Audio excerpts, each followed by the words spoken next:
Okay. Well, good morning, and thank you for attending today. We're going to be discussing water intrusion and pathways here. I want to thank the HBA for inviting House Tips to offer this presentation. I'm here with my work colleague, Gordon McDowell, who helps us with House Tips and some of the information we disseminate. So today we're going to discuss water barrier construction methodology and some details, and we're also going to be talking about air transport through the perimeter of the building and how impactful that particular issue is, especially with our current time and climate. As we give this presentation, it's late August in South Louisiana, so a lot of humidity and a lot of temperature this day and age. I also want to say that if anybody has questions, just raise your hand. We'll be happy to entertain as we go through. A little bit about myself. I'm a licensed engineer here in Louisiana and Mississippi.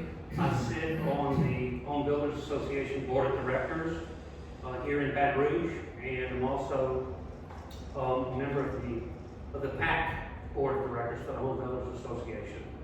I'm a former home inspector for the state of Louisiana. I was actually honored to serve as chairman of that board. I sat on the board for 6 years and was chairman for 3. At that time when the board was being initiated and introduced into the state. And lastly, I have several declarations as an expert witness in various legal jurisdictions. So the history of my career over the last 25 years has been one of investigating houses through home inspections and a lot of forensic engineering, structural engineering, water intrusion elements in buildings, primarily in residential properties. And our firm, Southeast Engineers, also offers structural design, especially for the larger, more open floor plan houses in the community. Today we're going to be discussing several topics that we'll introduce. Some we'll touch on lightly and other topics in more detail. One of the things that we're going to be talking about are building envelope. We're going to be talking about the thermal envelope and the integration of the outside climate to our residential properties. Exterior cladding, ventilation, I think is a huge issue in this community, and I suspect others as well. My opinion is it's a bit of an abstract phenomenon. I know the codes do discuss it. They have certain provisions for ventilation, but I don't think they fully address the environmental impact on the buildings that we have. Gordon and I see many situations where ventilation is contributing a lot of water intrusion in buildings. So we'll introduce those concepts, entertain questions from the audience, and see if we can work through Q&A sessions. The other thing we're going to talk about, just briefly, is foundations. Another thing is the HVAC system impact on houses. I've had several recently we can discuss and certainly open up the communication for any circumstances that you may have, but HVAC systems in general put negative pressure on buildings which serve to draw outside air into the building. We're going to discuss pressure differentials and thermal gradients and their impacts on the building.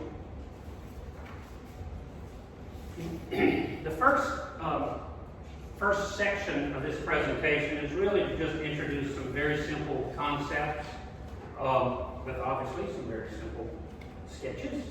But we want to talk about the building envelope. Somewhat laugh.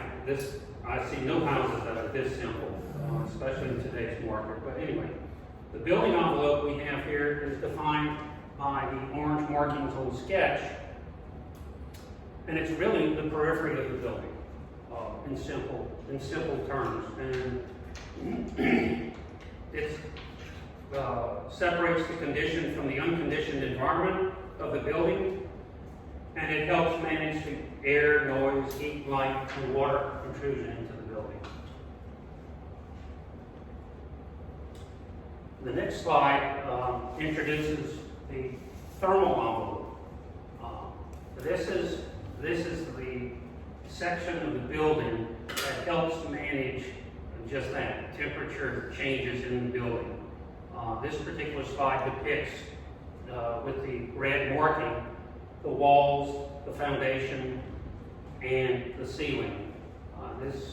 The rendering is for conventional ceiling insulation, modern insulation at some locations.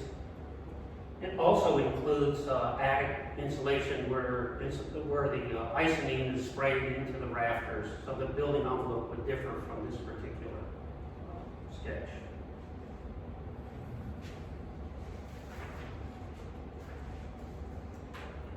Exterior cladding is just that, the exterior periphery of the building. Many of these common claddings that we see in our community and really communities across the country involve brick, wood siding, stucco, those types of products, stone veneer, and other areas in the community. Any questions? Rather simple presentation at this point. Well, it says up there, Mike, that each of these is considered a reservoir cladding since they retain water. Does that apply to party plank siding also? Yes. So party plank, for the purposes of the recording, is a fiber cement board. Party is one of the manufacturers. There are other manufacturers. Right. But yes, the siding, the hardy siding as we know it, the horizontal lap siding is a reservoir cladding. And by that I mean if rainwater is applied to the siding, it can be entrapped within the wall assembly and buffered by the water barrier behind the hardy. Okay. So it is hardy, or fiber cement siding Yeah. is a water barrier, Right. as well as brick and stucco and stone veneer.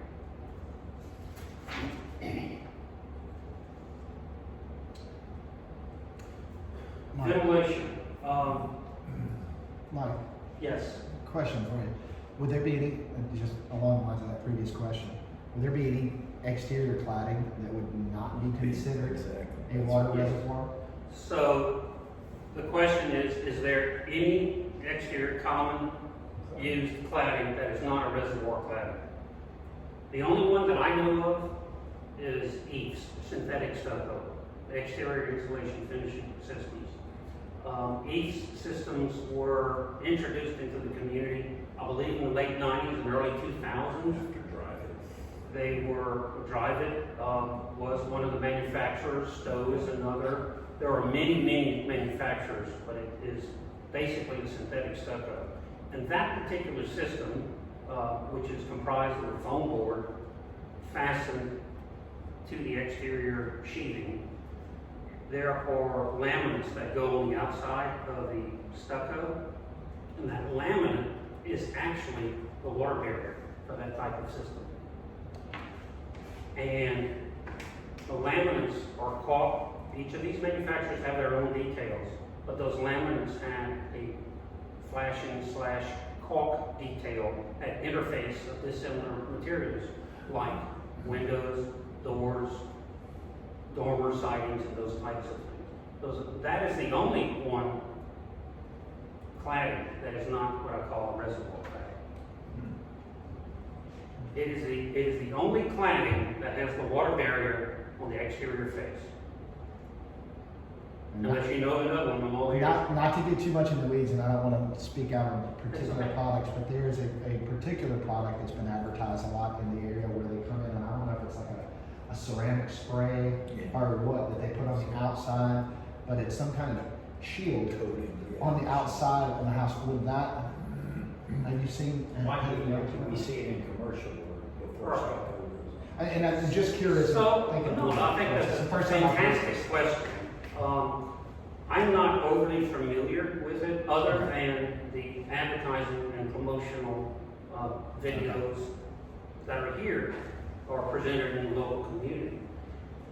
However, I do have a concern that if it does provide another water barrier, now we have a dual water Yes. barrier system. Yes. So I don't know the specific qualities, but that's an excellent question, and one that should be investigated if anyone is considering that application on their house. Well, you're talking about that the water membrane is actually applied to the substrate? It's actually applied to the exterior finish. Typically, a fiber cement product, they'll actually come back and spray it on, and it's some kind of animal shield. Not to get too specific, but it is it's a cladding system, and it seals the outside of that. My biggest concern about that is, as you mentioned, we do have a water barrier which should take place underneath your cladding. And then if the moisture gets into that, it then becomes trapped and it has no way to migrate to the outside environment. Which is my huge concern. Okay. So I don't know enough about the product, I've never investigated it, but I think that's an excellent question. It's like back in the early days, some of the guys were putting Visqueen on the inside of the stud walls or the outside, and then when we got called in because houses were rotting out, you open it up and you find this, impenetrable barrier Yes. where you could not have that transfer of the moisture. And it's like, well, no, that wasn't such a good idea for our environment. Right. Correct. Yeah, They don't want it more. yeah, very painful lessons learned from that circumstance. So, Mike, in your situation, okay, so you see it on commercial buildings, you're not seeing it yet in residential, but there is a product out there made by Stowe, Yeah. STO, and they literally spray it. I mean, they actually seal all the seams with this tape. It was like it was a sheetrock prep, all right? Except this is outside, and then they literally spray it on with an airless and roll it all in. And it's got a certain millage to it because it goes in 2 coats. And it's like putting a rubber coating on your substrate. And then from there, if you put brick veneer or clad or anything else on top of it, Right. that is your water barrier. So- because you got a veneer that's just looks beyond that. Yeah, the application of which you're speaking is applied to the sheathing Yes. in the wall. Yes. Yes. On the wall. For instance, there's a car dealership by Women's Hospital going up, and you can see it. You Yes. see the color on it. Yes, so I am familiar with a similar product. We've actually used it. When I say it, I hate to use pronouns, but what we have, it's a roll-on or a spray-on, Right. the ones that I'm familiar with. Right. I happen to think that they're very, very good products. The manufacturer calls for millage thicknesses that should be tested, Right. but the product itself has I think, a very good perm rating for this area. And it's a really good product. Gordon and I have worked on a couple of projects here locally, with whole names, but on the rehabilitation of the wall assemblies, and it has been a fantastic product to use. One, because on the rehab element, it's an easy application as opposed to more traditional applications where you can get a lot of coverage in a short period of time, and then start moving to put your cladding back in place. So I find it to be a good product, and we investigated the usage of it in the applications. I like it a lot. It may be a little bit more expensive than some of the traditional water barriers that are installed, but really good product. So I'll get back here. Some of the conditions with water intrusion. The other is ventilation. There are code requirements which the audience here knows and is very familiar with the code requirements for our application for ventilation. However, I'm not really sure it suffices for the environment that we live in the application. There's some other things we'll open up discussion about attic ventilation later on. Some of the common problems we see with it, those types of things we'll discuss, and I'll be interested in hearing what you guys can offer as well in terms of trying to solve this particular problem. The code, in my opinion, looks at attic ventilation under kind of restricted view when when I think the baseline conditions which they use to determine these code provisions aren't actual all the time here in our area. We'll get into that later on. The next slide is discussing foundations. We'll talk a little bit about that as well. In terms of water management, there are some things here locally. Again, we're in South Louisiana, but where we have water and vapor drive coming through slab foundations that allegedly have water barrier systems that were installed. So, this clean alone is not a long-term, reliable, and suitable water barrier when it needs concrete. I do have a slide later on that we'll discuss. I had a particular client who wanted to know the answer, so literally left our assessment and our engagement with him, went and rented a saw and cut the concrete out in his house, in his dining room. I'll show you pictures of that. And we'll also discuss what we found and why he was having a problem. Really interesting stuff. Kind of hard to fix after the fact, huh? Yes, it is. It's very difficult. It is hard to fix after the fact. And our office is actually, over at Southeast Engineers, is actually getting phone calls, certainly 2 or 3 a week as of late about this circumstance. So, real problem in certain environments. Now we're going to just introduce the HVAC system component to water intrusion. The audience is probably familiar with that circumstance, but we will review some things later on about the influence of maintenance, size, circulation, air circulation, return air, all very critical features in controlling water in houses. And I'm sure we regrettably all have war stories about it. But we'll share a few just to provoke some thought.